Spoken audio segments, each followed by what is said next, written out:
Assalamu alaikum. My name is Sundas. I am clinical psychologist and ABA therapist at Global Special School. Today the topic of my discussion is glutamate and autism. इसमें सबसे पहले मैं ये define करूँगी कि glutamate होता क्या है। ग्लूटामेट एक न्यूरोट्रांसमीटर है और नॉन एसेंशियल अमीनो एसिड है।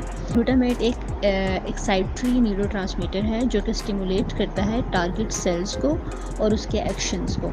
ग्लूटामेट का बेसिक फंक्शन क्या है और ये ऑटिज़म से कैसे रिलेट करता है।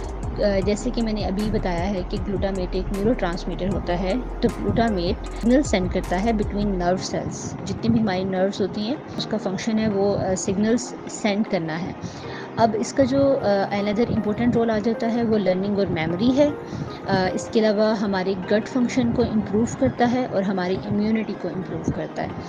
अब ये ऑटिज़म के साथ लिंक इस तरह से करता है कि अगर ग्लूटामेट का इम्बैलेंस हो रहा है हमारी बॉडी में, जो बेसिक चीज़ें जो कॉज होती हैं वो एंग्जाइटी होती है, रेस्टलेसनेस माइंड होता है, डिप्रेशन होता है, ऑटिज़म होता है, टिक्स होते हैं, OCD, disorganised attention and inability to focus, जिसको हम एडीएचडी भी डायग्नोज करते हैं, माइग्रेन्स होते हैं, सीजर होता है। ये मेजर हैं। अब इसमें अगर देखा जाए तो जैसे ग्लूटामेट का लेवल अगर हमारी बॉडी में इंक्रीज़ हो जाता है तो अभी जैसे मैंने बताया है कि inability to focus and disorganised attention, तो ये बेसिक हमारे पास सिम्टम्स आ जाते हैं एडीएचडी के भी और ऑटिज़म के भी। ऑटिज़म भी इससे होता है क्योंकि बच्चा फोकस नहीं कर पा रहा, बच्चे के स्ट्रेन बिहेवियर स्टार्ट हो जाते हैं, रेस्टलेसनेस माइंड होता है, प्रेजेंट में नहीं रह पा रहा होता और डिप्रेशन बहुत ज़्यादा कॉज होता है इसकी वजह से।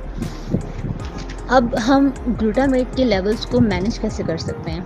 इसमें सबसे जो मेन चीज़ आती है वो डाइटरी इंटरवेंशन होती है कि हम अपनी डाइट को पहले कंट्रोल करें ताकि हम ग्लूटामेट के लेवल्स को मैनेज कर सकें। अगर तो हमारे पास एक बंदे में सारे सिम्टम्स हाई आ रहे हैं कि उसका एंजाइटी लेवल हाई है, रेस्टलेसनेस है, डिप्रेशन है, इंसोम्निया हो रहा है, तो हमें ये चीज़ पता होनी चाहिए कि उसका ग्लूटामेट लेवल हाई चल रहा है। तो अब हमने उसको रिड्यूस करने के लिए डाइटरी इंटरवेंशन में हम रिमूव कर देते हैं या कम कर देते हैं ऐसे फूड्स जिसमें बहुत ज़्यादा हाई फ्री ग्लूटामेट मिल रहा होता है। अब इस तरह के कौन से फूड्स होते हैं, प्रोसेस्ड फूड्स होते हैं जैसे चीज़ है, प्रिजर्व्ड मील्स हैं, इस तरह की जितनी चीज़ें होती हैं और जितनी डेयरी प्रोडक्ट्स होते हैं इन सब में ग्लूटामेट बहुत ज़्यादा होता है।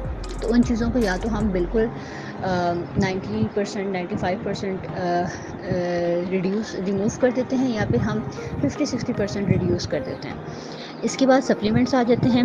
अगर तो हमने ग्लूटामेट के लेवल्स को कम करना है तो हम मैग्नीशियम, B12 और हर्ब्स और B6 इस तरह के सप्लीमेंट्स लेते हैं। और अगर हमने ग्लूटामेट को इंक्रीज़ करना है तो उसके लिए हम ग्लाइसिन या फिर L-ग्लूटामाइन इस तरह के सप्लीमेंट्स लेते हैं। स्क्रीन टाइम को जब रिड्यूस करते हैं या रिमूव करते हैं तो हम ये देखते हैं कि ग्लूटामेट का जो लेवल है वो हमारी बॉडी में कम होने लगता है, जिसकी वजह से autism, ADHD, depression, OCD, tics या सीजर, माइग्रेन्स इस तरह के जितने सिम्टम्स होते हैं वो बहुत जल्दी रिकवर होते हैं, इम्प्रूव होते हैं। Thank you so much.